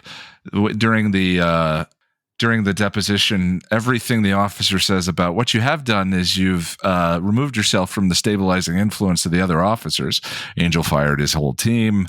You know, like Kate went gung-ho on this quest and abandoned the life that she actually had. And so Kate is committing suicide right before Angel attempts to commit suicide, soul suicide with Darla and lose his soul. But as Kate reaches into the medicine cabinet to grab a bottle of pills, the pills are from Manners Pharmacy. Wait, I cannot believe you. I can believe that you called that, Ian, but holy crap. Hold on, I'm still not catching it. Holland Manners Pharmacy. Oh, no. Oh, no. Oh, that's real bleak. And now that makes me feel even more sad for her. Yeah. Jesus. Oh, I mean, and she's looking in a mirror. So like that's the whole mirror motif between the two of them. Shit. Wow. I didn't. Oh, God, now I feel dirty. You're welcome. Yeah. It's again the real dark parts of the series are when the parts kind of overlap with our world a little too much. It's like, okay, so even in the Buffyverse, they have their own oh God, what is it? The family that caused the opioid epidemic and the Sacklers. I was just going to say pharmaceuticals. Yeah, exactly. Holland Manners. So then as all of that is happening, and then we get sort of the tail end of Angel taking the most emo walk through LA, he walks back into the hotel, and then he hears somebody's calling the hotel, and the voice message goes off, and it's Cordy's little message about, "Hi, you've reached Angel Investigations. We help the hopeless," just as Angel is looking so pitiful and so hopeless. And another parallel here. Also, I was like, was J. August Richards like sick this week? Because he like pieces out at the beginning and we never check back in with him till next episode. But we get a montage of like where all the characters are. And once again, I love that Cordy is not moping or sad. She is leaving work and going to help this family. Like she is also sad. She is also pissed, but she's not like being like, she's not spiraling about it. She's not moping about it. She's like, yeah, this fucking sucks. Well, I got to do this thing. And like, that is how I wish I could be in real life. It is not how I am, but like, that's what I would like strive for. And that's the kind of like, I mean, and I don't mean to sound like someone who's like, oh, you should pick yourself up by your bootstraps. I don't mean to be that. Like, I think Cordelia organically is like this. I don't think she's being like, oh, I can't. Like, I think that's how she is. I think what you're saying is she's inspiring for who she is, but she's not saying that she should be used as a model for how everyone should be. Yes. Right. Yes. It's not that depression isn't allowed, but in a moment of struggle, she's an inspiring character to look towards. Yes, thank you for saying that smarter than I was. I was like, I don't think I'm saying like, oh, depression isn't real. Look at Cordy. Because I am very much depressed. Yeah, or said slightly differently, if I too were scripted, my depression would look different. Yes. Angel walks into his room, clocks that Darla's there in her red dress, and she is, I don't think she quite knows why she's there, right? I think she knows. Okay. Because she's been goading him this whole episode. That is fair. Because she's like, don't toy with me. And he's like, I want to feel something besides cold. Also, Ian, I just have to say, what? If you show up at your ex-boyfriend's place, you let yourself in, you are dressed to the nines in a killer red dress, which, as we know, is peak 90s, early aughts fashion. Yes. And you play a little like, oh, hello, stranger, but I'm the one standing in your bedroom, you know exactly what you're up to. Fair. Very fair. They fuck, and I do love the, like, parallels between the way this ends after he's had sex and the way Surprise ends with, like, there is a thunderstorm. He wakes up gasping, like... Even I don't know, I think that's really good. Oh, yeah, and even during the scene, there's this, like, panning camera angle that goes over his back, and you see his goofy little tattoo. And I'm like, oh, this is just like Surprise. Like, even some of the way that the shots are composed. Although I have to say, I didn't make the connection between the two episodes because I pronounce I say it in the British way. So this episode I was going into it being so excited to watch Reprise. And it wasn't until I was just like, oh, surprise. Okay, I get it now. These two episodes echo each other. To show what a fucking ditz I am, I was just saying the parallels and I didn't realize that the names were like... yeah. Yeah, I don't know. Like, I think it's a really good... This is like a really good two-parter. And the thing I like about this two-parter, which is something I love in like a arc, is that while it's be continued, it's like that little beat at the end, but we're not left hanging with like the story. Like, you know, he did the thing, he got the glove, he, you know, fucked up that demon, whatever. He like took the ride to hell with Holland.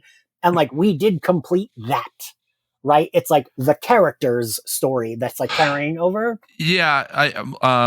Lonnie describes it as the difference between a cliffhanger and a game changer. Mm. You know, a cliffhanger is the character is hanging on the side of a cliff. Are they going to get out of it? A game changer is the world is different, and we don't know exactly how yet, but the world, this is going to be huge. What's happened? What has just happened? And that is why I hate it. You know, there's a very particular way that the scene is put together, and I'm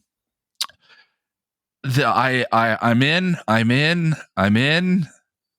Unfortunate metaphor aside, and then I'm out all of a sudden. And the reason why is Angel waking up in bed, gasping his chest, makes no sense whatsoever. Yes, there's correct. No explanation for it. Spoiler alert for the next episode. It means nothing. It is purely a device to play on us, the audience. And I hate that. Anytime there's no explanation in the world for what is happening, it's just there to induce a moment of drama and whatever for us, the audience. I hate it. You've lost me. And there is no reason, given the events of the next episode, that Angel is writhing around in pain. No reason, especially with the thunderstorm. You know, you did not have to cut the episode this way. If they wanted a cliffhanger or whatever, just Darla bites his bottom lip. They're having sex. She starts laughing. The camera pans to the window and lightning and thunder go off. End of the episode. That would have been fine, but it drives me nuts. The more I think about, like, wait, but why is he crawling? And at the beginning of the next episode, why is he crawling out why?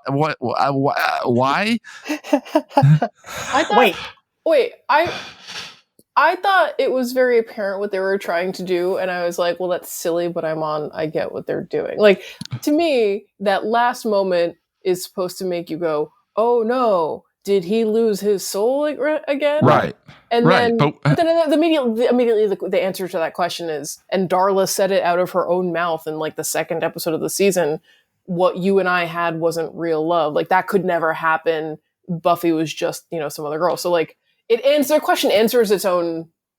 But why is he? Why in the beginning of the episode is he writhing around in pain and crawling out into the rain? Look, I am not answerable for the dramatics.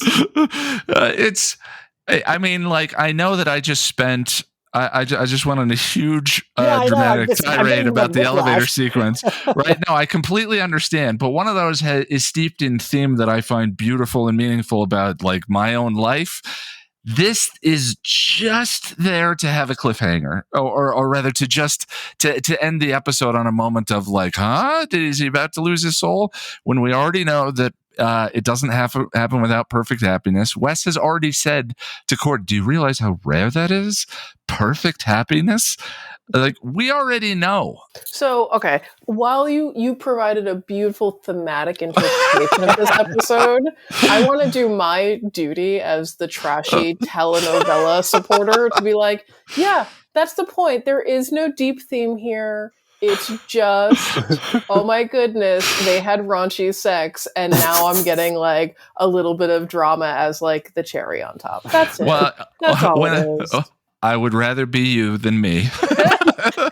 Because I think it's more fun to have fun. And the one thing that when I posted that, that rant in the video that I did for this one, I think a fan said, yeah, well, Angel is a huge drama queen. So, and I went, oh yeah. He is. He is.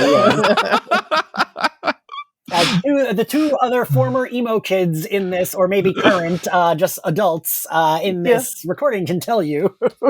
He's a fussy drama queen. You got peanut butter on the bed. I will say, I thought of it like, so I have started teaching at college, and my schedule is like wacky, right? Because I'm teaching at college, so it's not like a Monday through Friday.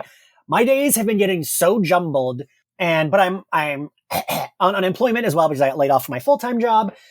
Thursday night at like 2:00 in the morning, I like a little bit had to pee, and I shot up in bed and was like, oh my God, I forgot to email my students their assignment, and I forgot to apply for unemployment, and now it's Saturday and it's too late. And I was like, and then I was like, oh, no, it's not. Tomorrow is Friday. I can do this when I wake up in the morning. Like, I did have, but as I just exposed myself as a, emo adult, that's what I thought of it as. He like woke up being like, oh shit, I must have lost my soul. And then it's like, oh, I didn't.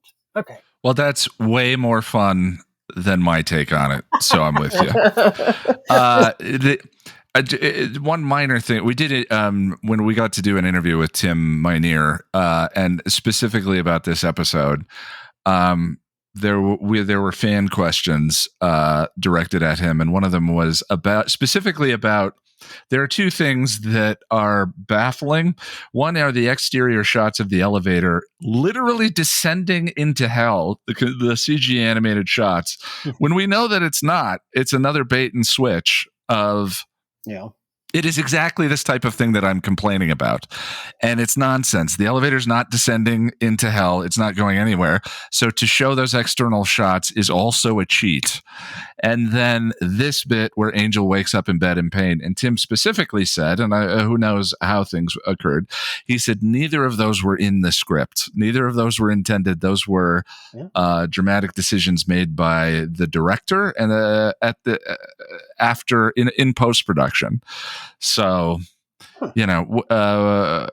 there's always a million hands involved in the making of a show. It's just interesting to see how things turn out one way or another.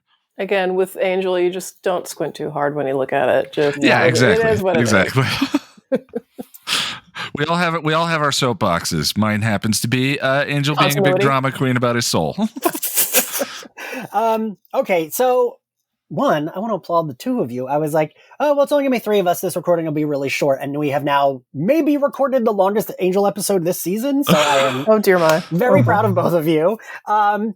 Yeah, let's get to the end. Favorite scene? Ian, I know what your answer is, but tell us. Well, it's the elevator sequence. It explains... It explains and justifies everything that's wonderful about Angel the show, and as Nick pointed out, a lot of the things that don't work about Angel the show, and kind of highlights the themes of both Buffy and Angel, and I love it. All right, Nick. I love Lauren to death. I would totally hang out with him, so I have to say it's the big chunk we get in the middle where he manages to fit in 3 gay jokes, because there's also another one where he says that the only thing that can't be killed on Earth is an Andrew Lloyd Webber musical. I missed that line. Mine is it's like a tie, but not quite a tie. Definitely number 1 is Wes and Cordy on the phone, just because we hadn't really gotten a moment like that between these characters. And because I don't know Angel as well as I know Buffy, I'm not sure if we get many more, but so far for the podcast, this is one of the first moments where it's like, oh, we're family, of like them saying it, not with Angel there. Like they have, given us that time and time again, but it's like, oh, the group's together, she's serving Angel blood. She says we're family, but it's never been just Wes and Cordy like that. And it made me tear up. I loved it. I love them. I don't want to get to their death scenes, but then like 1.5 would be the elevator scene, because I also love that. Favorite outfit, Nick? So I'm going to go same scene. Lauren is wearing a sparkle mock turtleneck with like a choker, like a silver choker built into it. And then there's this like, he's wearing a navy blue blazer, which the boldness to combine black and navy blue only Lauren could only. And it's got like this like quilting and then again, more bedazzling. Lauren is an icon. And the boy band hair. Oh my god! Oh, I literally the gelled frosted tip. How dare you? Oh, it's so awesome. He looks incredible. Perfection. Ian? Oh yeah, Lauren. There's something, Lauren always looks amazing. Something about that choker. Oof. Something about that that's just a little hot, a little sexy. Oh, yeah. Like it's the extra mile. I don't know. Like just looking at that scene, I'm like, is it singles night at Caritas? Because he looks good. As the gay man in this recording, I am like letting you all down because I did not have Lauren at all. Because you're like the red dress. You're just all about the red dress. I do. I love that red dress. But it is closely followed by, I do like Cordy's outfit. I like the outfit she wears in these 2 episodes. But like, her like tight tank, like the tank she's wearing fits really well. And it's like that yellow corseted number. Yes. It's like love it. Cause it's, okay. I was like, is it yellow or is it like a green? Like, cause it's like one of those like in between colors. Where like in certain scenes, I was like, wait, is this green? No, it's yellow. I think that color really works with like her skin tone, her new hair color. Maybe she puts them on. She has hoops on, I think. I love a hoop because I'm a Puerto Rican stereotype. Hoops. I'm always buying a hoop. What grade do we give this episode, Ian? This is probably a 10 for me. A. Nick? I'm going to go B+. Okay. I think I do A. Because there's a little bit of like meandering at the top, but then it gets so good. And if you subscribe to our higher power tier on Patreon, you get to add your favorite outfit, scene, and grade into a Slayerfest 98 recording. Here's Patreon subscriber Angel Morales with his. Hey, my name is Angel Morales, and my favorite scene is Holland's speech to Angel in the elevator, where he starts out a bit disheveled and he's slowly tightening up his tie as he's getting to his point, which perfectly encapsulates the series for me. When he says, our firm has always been here in one form or another. The world doesn't work in spite of evil. It works with us. It works because of us. And my favorite outfit is honestly just Angel in that long black coat. I think it sets a tone for the show, for the episode, and I've always wanted a long black coat because of him. Though Cordelia's outfits are always great, and Lauren is always a showstopper. I give this episode a B+. I think it did a great job interweaving story arcs, ending some story arcs, and then setting up some things to come. Thanks. All right. Well, thank you both for doing this. Thank you all for listening. I love that we, like, the 3 of us, when normally there's 4 people, but Ian's mush brain forgot a 4th. We did almost a 2-hour long episode on this, but I feel like there's just so much I talked about in these 2. I love it. This was a lot of fun. I knew I'd have fun with the 2 of you recording. And if you like Slayerfest 98, you can find us on Apple Podcasts, Spotify, YouTube, anywhere else you get your podcasts. Please subscribe and give us a good rating if you like us. You can find us on all social media platforms at SlayerFestX98. If you want to follow me, I'm at IanXCarlos. Ian, where can everyone find you and your channel? I'm youtube.com/passionofthenerd, and I say that without shyness or embarrassment on this episode because we just published a video. The episode guide for intervention is up. If you enjoy my melodramatic, heavy emotional, philosophical ramblings, then that's the place to go find them. And Nick, where can everyone find you? I am behind the scenes at Geeks Out and at FlameCon. So follow what we're doing over there. Cool. And we'll see you all next time. Bye.